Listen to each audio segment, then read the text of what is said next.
I'm sure you felt on days when it is very cloudy, very lethargic and dull.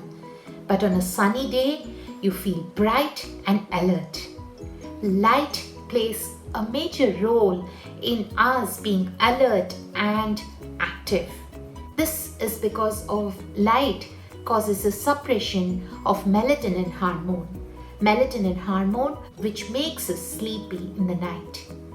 Good morning, this is Dr. Padma from Pledze, and today we're going to be talking about light and the impact of light, whether it is sunlight or artificial light, on our sleep. And we live in a 24-hour environment in which light and darkness follow a diurnal pattern.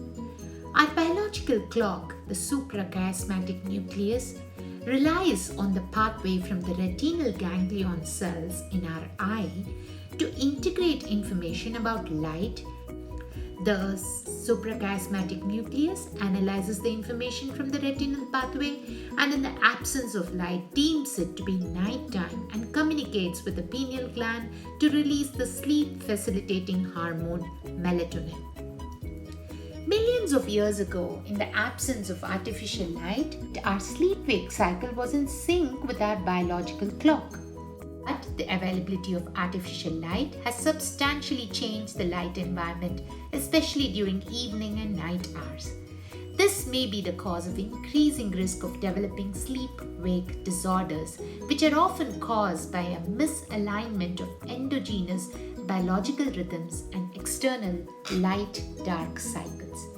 To understand the effects of light on human physiology, it is important to understand light.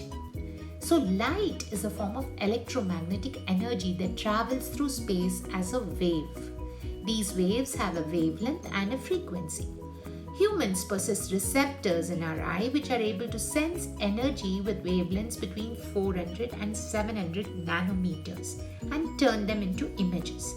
This is called the visible light spectrum.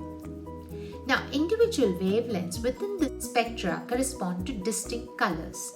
Light with a wavelength of say around 420 nanometer is perceived as blue by the eye, 520 nanometers as green and 635 as red, and so on. Longer wavelengths are termed infrared and shorter waves are ultraviolet. The intensity of light is measured as lux units. During the day, light intensities outside can reach 100,000 lux in direct sunlight. Light intensities in closed rooms are considerably lower and standard office lighting is only around 500 lux. Household lighting around 50 to 100 lux and full moon light 1 lux and moonless light 0.001 lux. In the time frame of human evolution, it is rather recent development that light can be available during all times of day and night. Exposure to artificial light in the evening and night, when our retinal ganglion cells are most sensitive to light, can delay the secretion of melatonin hormone, thus delaying our sleep onset. Artificial light comes in many forms, example incandescent, fluorescent, light-emitting diode or LED light.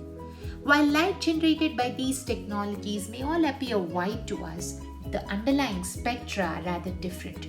Although they create the same visual impression, they may vary in their biological effects on our internal clock, suppressing the melatonin secretion. Retinal ganglionic cells are especially more sensitive to short wavelengths of light, the blue light. Indeed, light from LED screens has repeatedly been suggested to interfere with sleep and physiological processes involved during sleep like the melatonin secretion. Evaluating sleep objectively with electroencephalogram, studies found that exposure to short wavelength light, that is blue light, for 2 hours starting around 3 hours before habitual bedtime led to decreased slow wave activity, thus shallower sleep.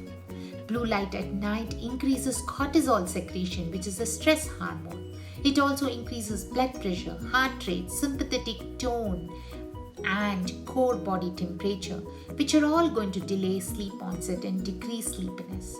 Smartphone use may delay sleep onset due to short wavelength that is the blue light emitted by their screens, which causes activation of our retinal ganglion cells, which in turn causes melatonin suppression. But by using the night shift mode of modern smartphones, the color balance of the screen can be shifted to warmer and orangish colors. This can in turn help in reduction of the melatonin suppression. About light exposure in the daytime. Exposure to more light during the day and less light at night is critical for healthy sleep patterns because it helps to calibrate the body's internal clock, that is the circadian rhythm. Exposure to natural daylight is at high intensities as experienced outside buildings has been shown to help with sleep disorders. It helps in advancing the timing of sleep to earlier hours and also affect the sleep duration and improve sleep quality. So much so that each additional hour spent outdoors advanced sleep by almost 30 minutes.